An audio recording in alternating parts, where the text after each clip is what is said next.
Depuis plusieurs années, le régime RPT-UNIR a chanté les prouesses de son champion, Forgues Nassimbe, à promouvoir l'équité genre et en premier lieu dans ses divers gouvernements. Cet argument de promotion de l'équité genre fut la parfaite excuse pour dissimuler la faiblesse de ce dernier à l'endroit des femmes. Et il s'en était tellement bien entouré que pour ses partisans, l'omniprésence des femmes serait gage d'une bonne gestion du pays.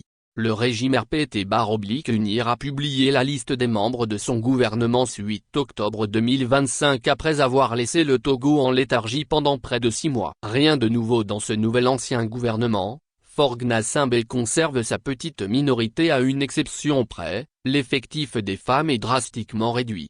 De Forgues Nassimbe, les Togolais n'espèrent plus rien de nouveau. Malgré les litanies chantées sur le plan international par ses fidèles serviteurs, l'actuel leader du régime cinquantenaire de Lomé vient de le prouver à travers une équipe de 27 personnes désignées pour l'accompagner à conduire le Togo dans le chaos. Il s'agit pour la grande majorité de ceux qui sont comptables du bilan catastrophique des 20 années de gouvernance de Forgues Nassimbe. Cependant dans cette constance de médiocrité que dénote l'équipe rendue publique cette semaine, il y a ce qu'on peut qualifier de revirement du dictateur togolais.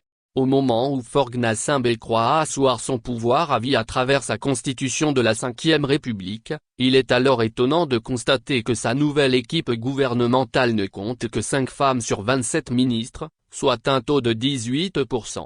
Pour s'être habituellement vanté à l'international, de mettre les femmes au premier plan dans la gestion des affaires du Togo, Forgues Nassimbe a-t-il subitement renoncé à cette supercherie?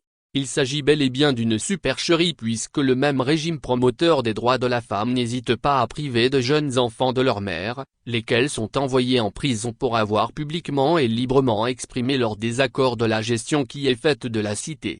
Avec les manifestations que le Togo connaît en ces derniers jours, la répression à l'égard des femmes s'est accrue et la liste de détenus politiques ne cesse de s'allonger.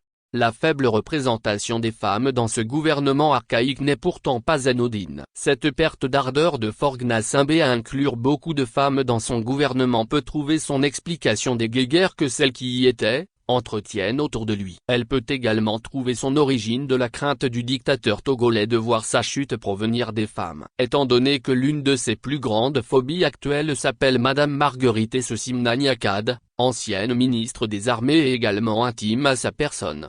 Dans tous les cas et en dépit de ses peurs, Forgues Nassimbe conserve à ses côtés une certaine Sina Leçon à qui ce ministère de l'économie numérique est légué comme une propriété privée exclusive. Kossi Lamba. Source: l'alternative.info